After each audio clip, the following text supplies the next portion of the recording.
One of the objectives of the Pension Reform Act 2014, which is a revision of 2004, is that anyone who works in Nigeria, either in the federal government service, state service, local government, and the private sector and federal capital territory, Abuja, will receive their pension as at when due. That connotes the fact that when you are in the employment, a retirement savings account will be set up for you. That retirement savings account, minimum of 10% of basic salaries, housing and transport will be deducted from the employee, and then the employer is supposed to add the 10%. 8% from the employee, 10%, minimum of 10% from the employer. And that is supposed to be credited to your retirement savings account monthly.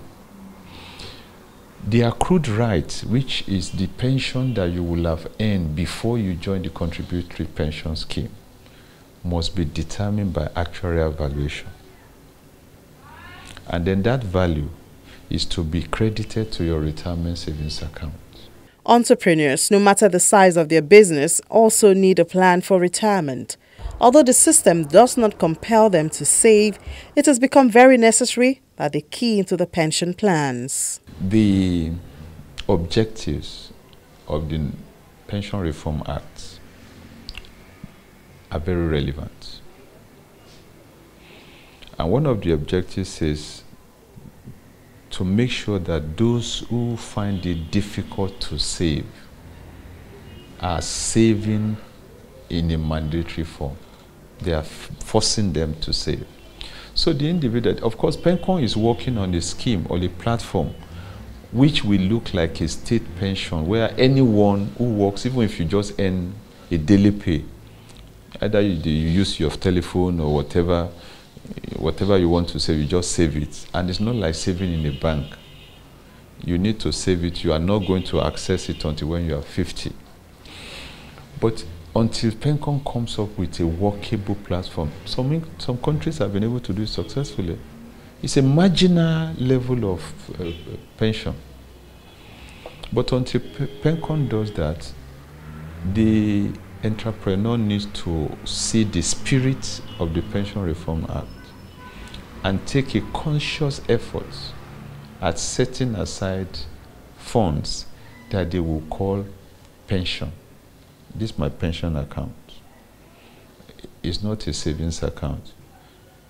It's only accessible to me when I am 50 or when I retire.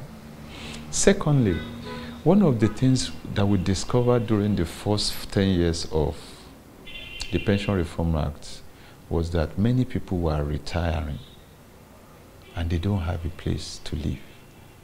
So they have to cope with the stress of landlord and rents. So it's important for an entrepreneur individual to also think that when I retire, I will need to live in a place of my own and make plans, no matter how small, to make sure they own a place, either where they work or where they plan to retire. It doesn't need to be big, but it needs to be your own. And then secondly, it's about medical. We also discovered that, in fact, some pensioners die prematurely because they are just hit by a particular medical condition for which they are not prepared at all. And thank God the HMO Act is coming in bit by bit. So the individual, the entrepreneur, also needs to know that, look, when I can no longer run around, if there's any medical condition, I should make provision to take care of the medical bills. That's our big story for this episode. Share your stories with us through our social media platforms. Thank you so much for watching. I'm Ini John Mekwa.